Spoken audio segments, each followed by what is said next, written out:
Dorothy grew up in L8 with her mother, stepfather and 2 siblings. From a young age, she was involved in activism and would address street corner meetings from a soapbox on behalf of the Communist Party. One of her proudest memories of her activism as a young Communist League and Communist Party of Great Britain member was greeting American civil rights leader Paul Robeson with a bouquet of flowers during his tour of Britain in 1949.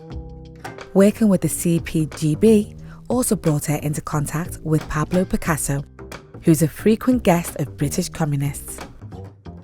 As an adult, she moved to London, joined her local party and began teaching in North London schools. Whilst teaching, she and another communist teacher, Bridget Harris, set up a pioneering organisation, Teachers Against Racism.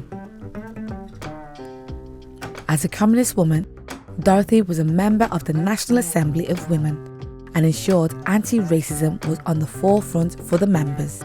He eventually became General Secretary of the organisation.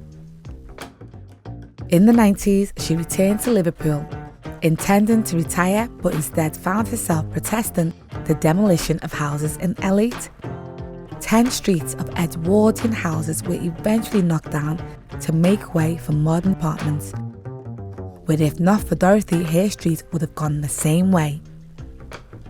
While all this was happening, Dorothy was also involved in many campaigns in Liverpool, one of which being the establishment of the Transatlantic Slavery Gallery, the first of its kind in the world, opened by the poet and activist Maya Angelou in 1994.